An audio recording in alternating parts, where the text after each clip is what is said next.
पिछले भाग में आपने देखा कि सिंटू किसी आत्मा के दिखाई देने की बात कहता है। सिंटू के बापू भगत जी के पास जाते हैं। भगत जी ने कहा, हाँ हाँ मैं सच कहता हूँ। भैरव बाबा ने बताया है कि तुम्हारे बालक पर ब्रह्म राक्षस सवार हो जाता है। दरअसल तुम्हारे बच्चे ने उसे काफ़ी परेशान किया। पीपल के पेड़ के नीचे उसके ऊपर पेशाब भी किया, जिससे वह काफ़ी नाराज़ हो गया है और तुम्हारे बच्चे की जान लेना चाहता है। पर भगत जी, वह तो बच्चा है, उससे गलती हो गई होगी। अब मैं माफ़ी मांगता हूँ, आप उन्हें समझाइए। वह जो आदेश करेंगे मैं करने के लिए तैयार हूँ, पर मेरे बच्चे की इतनी सी गलती की इतनी बड़ी सज़ा ना दें। भगत जी ने कहा, उसे मनाना मेरे बस से बाहर है। मेरे तो क्या, कोई भी साधारण भगत या ओझा इसे दूर नहीं भगा सकता।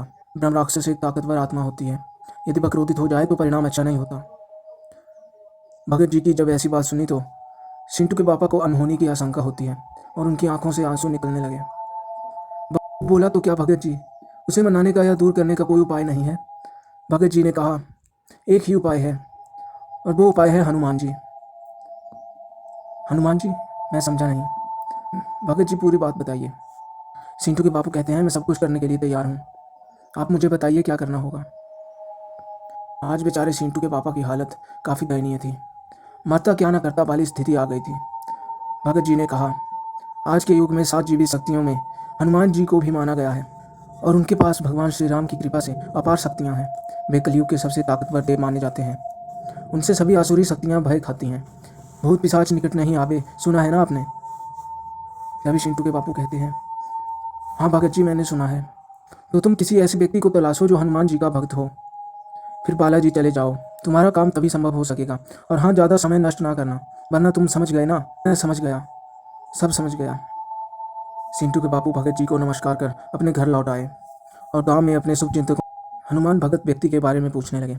इधर भगत जी द्वारा दी गई बबूत खत्म हो चुकी थी तो रुष्ट ब्रह्म राक्षस सिंटू के शरीर में प्रवेश कर जाता है और उसमें अचानक से ताकत आ जाती है। वह जोर जोर से चिल्लाने लगता है। फटी हुई आंखें, बिखरे हुए बाल और डरावना चेहरा देखकर सिंटू के माता पिता डर गए।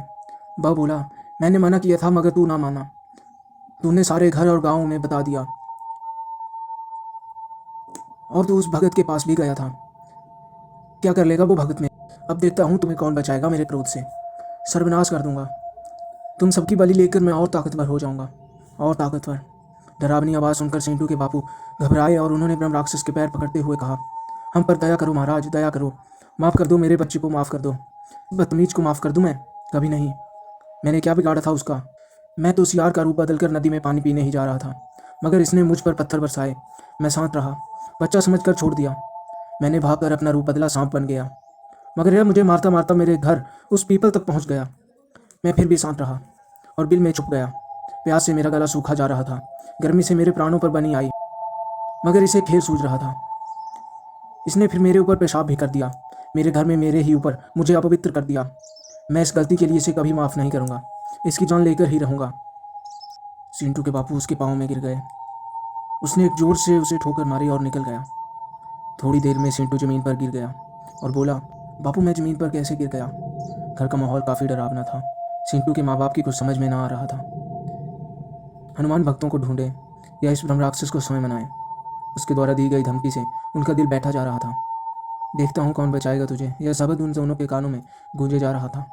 उन्हें अपने परिवार की मौत अपने सामने खड़ी दिख रही थी। बच्चे की एक गलती इतनी भारी पड़ेगी उन्होंने कभी कल्पना भी नहीं की थी। चारों ओर ब्रह्म राक्षस के ठहाके गूंजते सुनाई दे रहे थे, अपने खिलाफ किए जा रहे प्रयास। ब्रह्म राक्षस पूरे गांव से नाराज था। वह अंदर ही अंदर काफ़ी क्रोधित होने लगा। उसने अपना क्रोध पूरे गांव पर दिखाया और एक भयंकर चक्रवात उस गांव में आया और लोगों के घर, टीन, छप्पर सब तहस नहस हो गए। कई लोग घायल भी हुए। ऐसा चक्रवात पहले किसी ने नहीं देखा था। सिंटू के पापा की मदद करने वालों को ज़्यादा नुकसान झेलना पड़ा।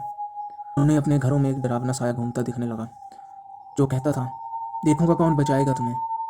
ब्रह्म राक्षस की इस करतूत से पूरा गांव दहशत में आ गया था, मगर अब करें तो क्या करें। लोग सिंटू की बात भूल अपने और अपने परिवार की जान के बारे में सोचने लगे। लोगों को उठते बैठते अपने आगे पीछे वह साया मंडराता दिखता। जितने लोग उतने साए। लोग उस ब्रह्म राक्षस की ताकत का अंदाजा लगा चुके थे। आस के ओझा और भगत भी इन गतिविधियों को सुनकर पहले ही हाथ खड़े कर चुके थे।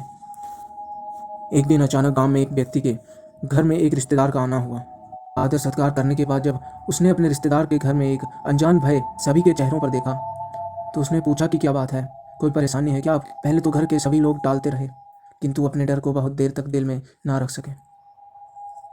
उन्होंने गांव में होने वाली इस घटना के बारे में सब कुछ उसे बता दिया और कहा, आपकी जानकारी में अगर कोई हनुमान भक्त हो तो बताइए, जो हमें इस मुसीबत से बचाएंगे। उनके रिश्तेदार के मन में भी एक अजीब सी उलझन और भय पैदा हो गया। वह रात को बिस्तर पर लेटे लेटे ऐसे आदमी के बारे में सोचने लगा। तभी अचानक उसे याद आया कि उसका एक साथी है, वो बहुत पूजा पाठ वाला है, क्यों ना उसकी मदद ली जाए।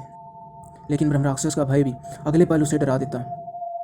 क्या वह रिश्तेदार उन लोगों की मदद कर पाएगा? कैसे मुक्ति मिलेगी ब्रह्म राक्षस से पूरे गांव को? जानने के लिए स्कैरी स्टोरीज पर बने रहें।